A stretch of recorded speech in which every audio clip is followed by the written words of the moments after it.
we have a really special board member. We probably really need to get more of our board members on, because we have some really cool board members that we'd want to introduce you to.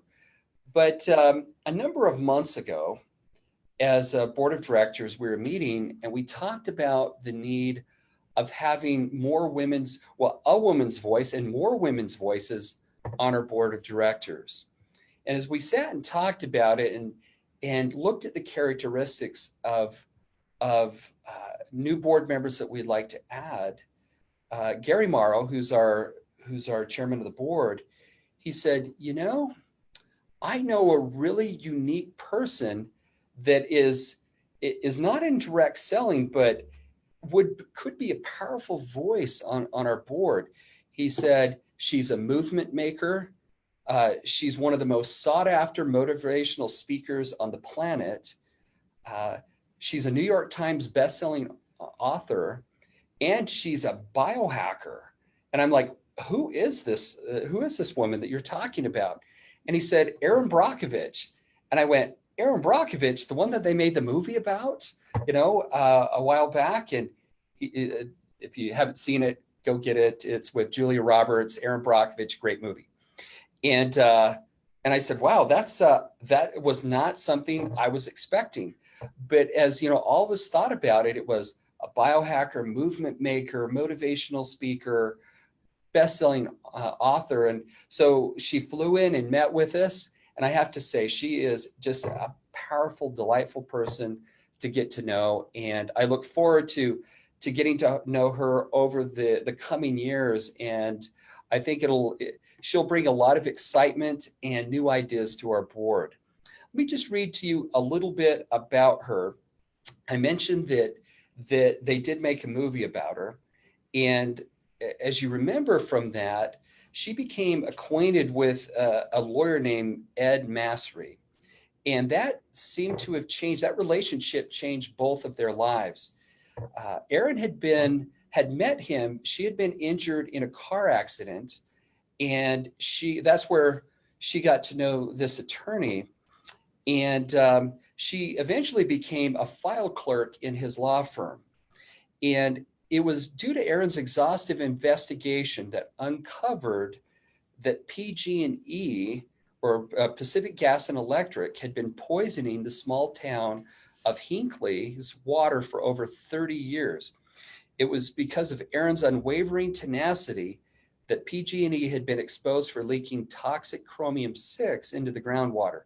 This poison affected the health of the population of Hinckley, and in 1996, as a result of the largest direct action lawsuit of its kind, spearheaded by Erin and Ed, the utility giant was forced to pay out the largest toxic tort injury settlement in U.S. history, which was $330 million in damages to more than 600 Hinckley residents. I also mentioned to you that she is a New York Times bestselling author. She's president of Brockovich Research Consulting, and she's currently involved in numerous environmental projects worldwide. She's one of the most requested speakers on the international lecture circuit and travels the world for personal experiences. She lives in Southern California. She has 3 children, 4 grandchildren, and 3 Pomeranians. And with that, Erin, thank you for joining me today. Good morning. It's nice to be here. How are you? Oh, it's always great to have you. As I mentioned, I look forward to, you and I have had a chance to spend some time with each other and get to know each other. And you are our first board member that we have spotlighted, one on one of our Facebook Lives, but also had speaking on the stage. So congratulations with that. Thank you. I am thrilled to be here for a whole host of reasons. So thank you for the great introduction too. Oh, it's my pleasure. It's always weird being me and sitting back and, listening to that. Like, yeah. No, well, let's get to the good stuff. Well, no, it's always great. Erin, you are one of the most sought after speakers. And I think you had mentioned to me that you were the most sought after, or you're always like 1 or 2. And it was like between you and Bill Clinton or something like that. And I always thought that was and I'm not. The what? Yeah, I've been a very, very requested keynote speaker for, oh my gosh, I think going on 18 years. That was something I was never expecting. We could always talk about that. I was never expecting anything. Like, who in their wildest dreams kind of just makes up on a warm Kansas day where I'm from that I'll uncover a massive toxic tort litigation. They'll make a film about it, and Julia Roberts will play you, and you'll go on to write a book and speaking circuit. Nobody would. No, I don't know. No, that's great. Well, when you come out and visit us at Kansas City, and thank you for making the time to come out and share some time with all of our distributors. My roots. I know you are from Kansas City. Yep. That's great. Lawrence, Kansas. I'm a Jayhawker, but I went to Kansas State. Okay. Well, welcome back to Kansas. We're looking forward to it again. Yay. For everybody out there, July 18th through the 21st. Make sure you get your tickets. What can you share with us a few things that can kind of tease us on some of the things that you might share?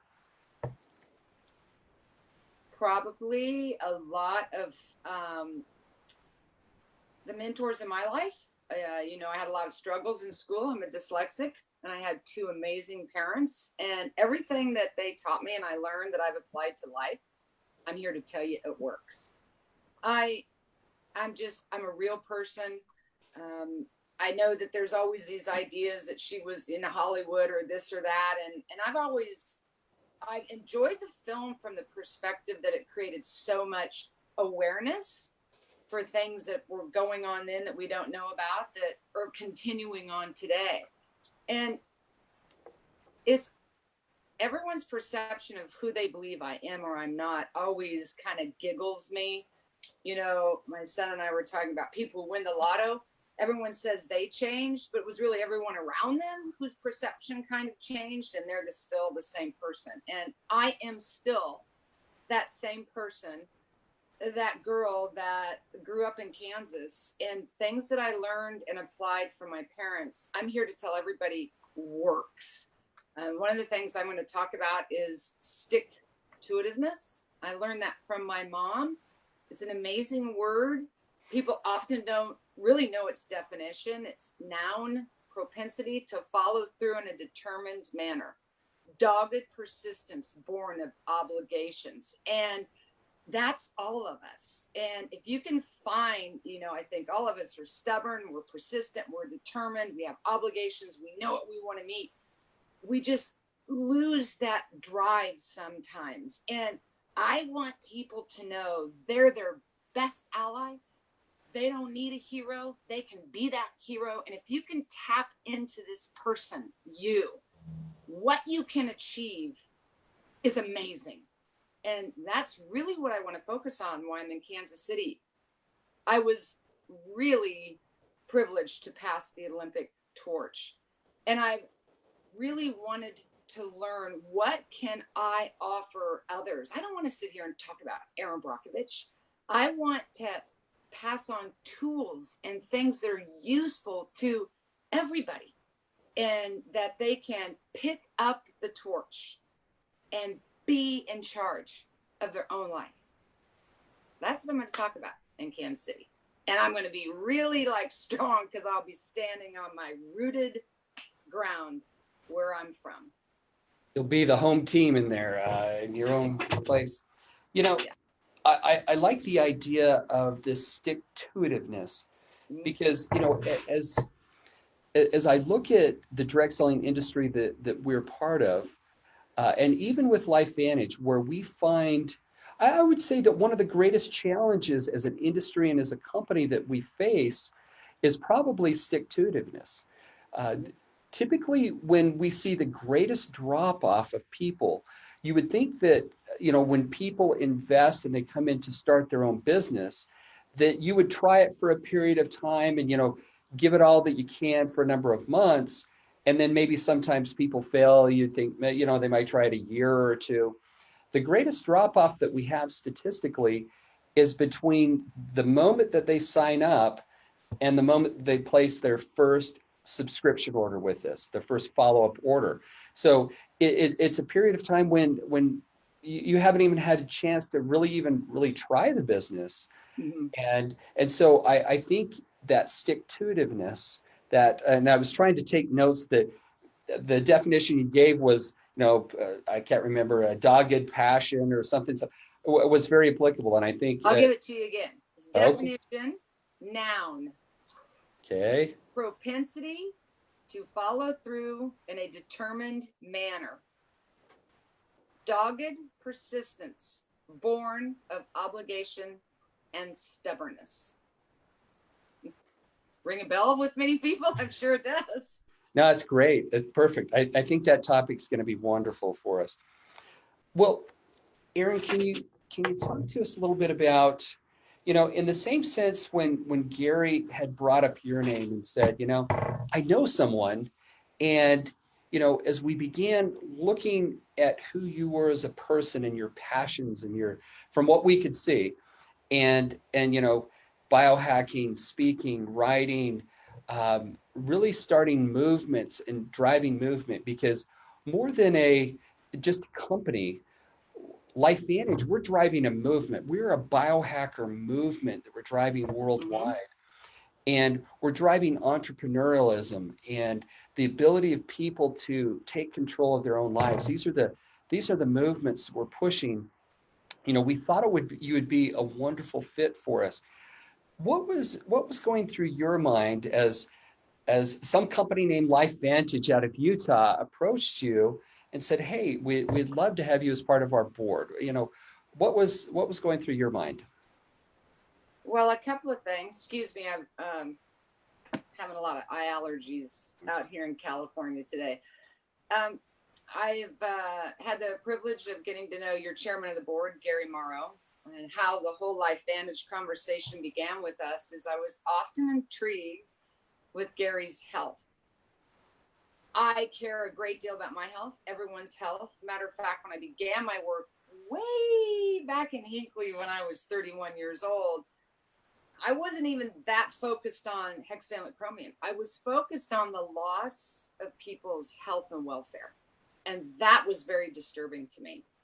And so it's always been in my life. I'm the one that has sought out acupuncturists many years ago about food, water, all of that stuff.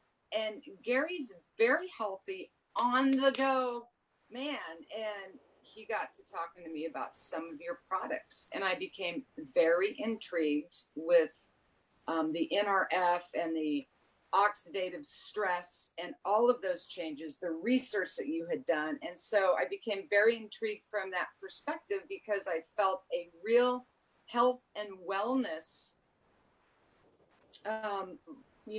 camaraderie with Gary and what LifeVantage was doing. And so, as things got further, here I am on the board. I want to share with everyone what I said with all your board.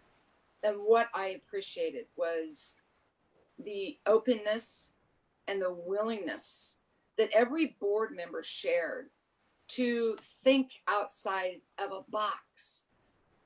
We all have perceptions, and I can see and have perceptions of boards that they're the elite people at a board. I've seen it, and because of my work with PG&E, I've been so intrigued about who are these board members and why do they feel not accessible to everyday people just like me. And when I sat and met with the board, I saw, you talk about biohacking. I saw the careers that they've had, their families, their openness and willingness, that transparency, if you will, to allow a person that isn't in the corporate world to have a seat at the table.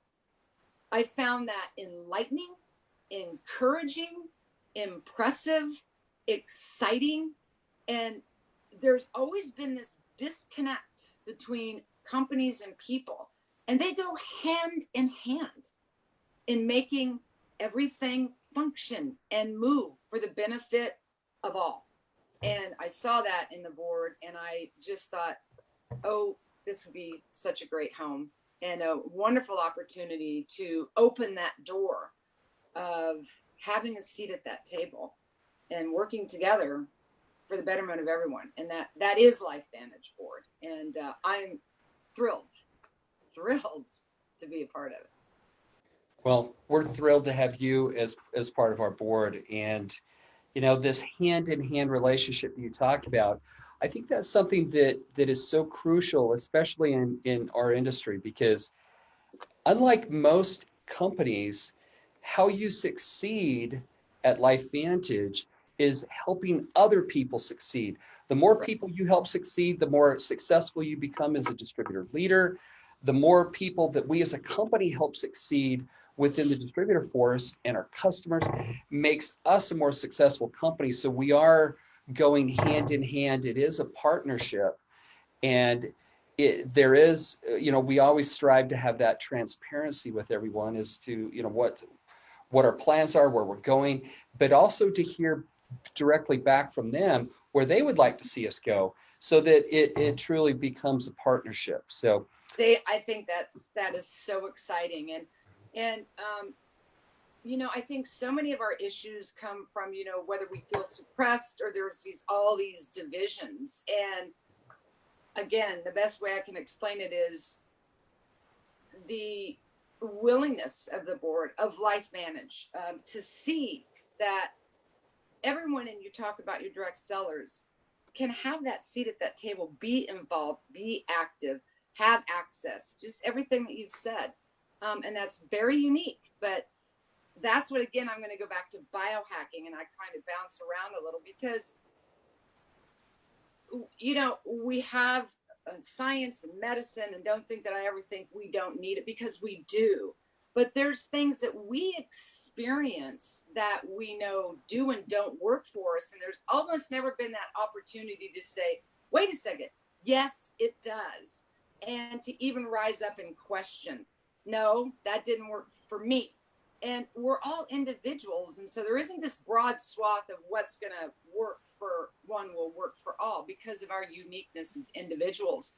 And the biohacking fascinates me. And I believe that you have an entire direct sales force out there that I really am excited to get to know and come meet, that will become the leaders in that as well. And recognizing individualism and the power that we have, and how we can move suppressions away from us, how we can unlock that key, punch our way out of that box, and find that excitement and passion in life, not only for ourselves, but our family, our friends, our neighbors. And this is where you will really see me get very passionate, because I think that's what it's all about.